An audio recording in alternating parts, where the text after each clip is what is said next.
Bonjour, dans cette vidéo, nous allons comprendre ce qu'est un titrage, son principe et sa réalisation d'une façon générale.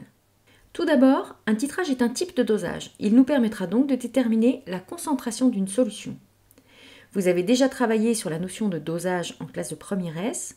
Vous avez déterminé la concentration d'une solution colorée grâce à la mesure de son absorbance d'une longueur d'onde donnée et à l'utilisation d'une courbe d'étalonnage qui reliait cette absorbance à la concentration de la solution.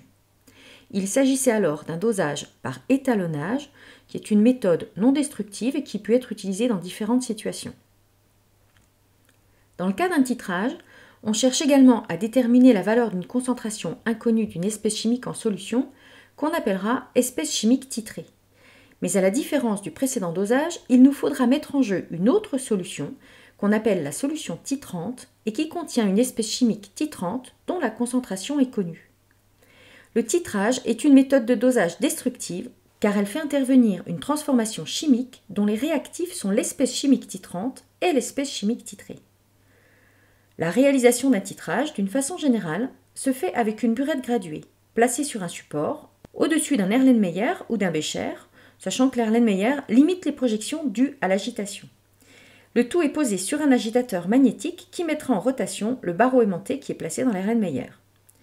Dans cet Erlenmeyer, on met également la solution titrée, dont on ne connaît pas la concentration, mais dont on mesure un volume précis. En général, on le prélève à la pipette jaugée.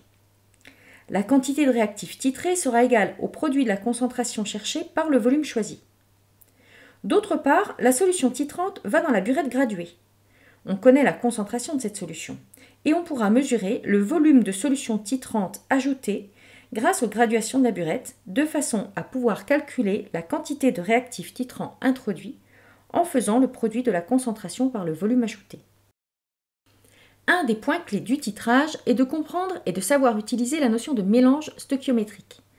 Qu'est-ce qu'un mélange stoichiométrique ? C'est un système dans lequel on aura introduit les réactifs dans les mêmes proportions que celles de l'équation de la réaction. Ce qui signifie qu'ici, le réactif titrant et le réactif titré sont tous deux intégralement consommés dans l'état final du système. La quantité de réactif titré introduite a été fixée quand vous avez choisi le volume que vous avez placé dans l'Erlen. Mais la quantité de réactif titrante introduite, elle augmente à chaque fois que vous versez un petit peu de solution titrante avec la burette. Eh bien, l'objectif de la manipulation du titrage sera de trouver le volume de solution titrante pour avoir ce qu'on appelle l'équivalence du titrage, qui est le système pour lequel on a un mélange stoichiométrique. On verra qu'il y a différentes façons expérimentales pour déterminer cette équivalence du titrage. Parfois, on regarde la couleur du mélange réactionnel, d'autres fois, on mesurera le pH, la conductivité. En tout cas, une fois qu'on a déterminé le volume de solution titrante mesuré à l'équivalence, on pourra exploiter cette mesure pour arriver à la concentration de la solution titrante. Pour cela, il sera nécessaire d'avoir l'équation de la réaction chimique qui a lieu entre le réactif titré et le réactif titrant. En effet, celle-ci nous donnera accès, grâce au coefficient stoichiométrique, aux proportions qui correspondent au mélange stoichiométrique, et donc à une relation entre la quantité de réactif titré et la quantité de réactif titrant pour ce mélange stoichiométrique, c'est-à-dire à l'équivalence. On cherche la concentration de la solution titrée, connaissant le volume introduit de cette solution, ainsi que la concentration de la solution titrante et son volume versé à l'équivalence. Le volume versé à l'équivalence sera généralement noté VE pour volume équivalent, avec un E majuscule. Grâce à la relation entre les quantités de matière à l'équivalence, on pourra en déduire la concentration de la solution titrée, ce qui était notre objectif.